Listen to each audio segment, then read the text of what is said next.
সরস্বতী পুজোর ডে 1টা কিভাবে কাটিয়েছি সেটাই আজ তোমাদের সাথে শেয়ার করব। এবার ডে 1 কেন বলছি সেটা নিশ্চয়ই আর তোমাদের বলতে হবে না। সকাল সকাল ঘুম থেকে উঠেই তো আমি এক বাটি হলুদ বেটে ফেলেছিলাম আর তারপরে সেটাকে মেখে স্নান করে নিয়েছিলাম। আর তারপরেই চলে গিয়েছিলাম আমার স্কুলে, কারণ সেখানেই আমরা সবাই ঠিক করেছিলাম অঞ্জলি দেবো। এইদিকে ধরুন জামাই সেজে আমার সাথে ঠাকুরের অঞ্জলি দিয়ে ফেললো, আর অন্য বছর তো পুষ্পাঞ্জলি দেওয়ার সাথে সাথেই আমরা সবাই ঘুরতে চলে যাই, কিন্তু এই বছরে সেটা করিনি। অঞ্জলি দেওয়ার পরে আমরা সকলে মিলে ওখানে ঠাকুরের পুজো দেখছিলাম, আর তারপরেই তো পেয়ে গেলাম ঠাকুরের প্রসাদ, এটা খেয়েই চলে এলাম বাড়িতে। আর তারপরেই খাওয়া দাওয়া করে সন্ধ্যাবেলা একটু বেরিয়ে পড়েছিলাম। আমার ভাই সুদীপ তো এবছরে প্রথম বাড়িতে সরস্বতী পুজো করেছে, তাই ওদের বাড়িতে একটু আমি ঠাকুরটা দেখতে গিয়েছিলাম। আর অনেক দিনই হয়ে গেছে ভাইয়ের সাথে দেখা হয়নি, তাই ওর সাথেও একটু দেখা হয়ে গেল। এখন রাত 11:30 বাজে আর আমি এখানে বানাচ্ছি কেক। আর এখানে আমি বলছি সবাইকে যে কে কেক খাবে হাত তোলো, কে কেক খাবে হাত তোলো। কেউ কে কেক খাবে? কে কেক খাবে হাত তোলো। তুই খাবি?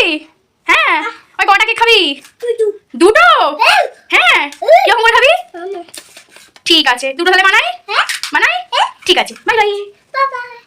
23 ফেব্রুয়ারি ছিল দাদার জন্মদিন, তাই আমরা আগের দিন রাত্রিবেলায় একটা ছোট করে মিডনাইট সেলিব্রেশন করেছি। বাবা বাবা বলো বাবা। Happy birthday Nontu. নে গান। Happy birthday to you, happy birthday to you, happy birthday নন্টুর বাবা, হ্যাপি বার্থডে টু ইউ।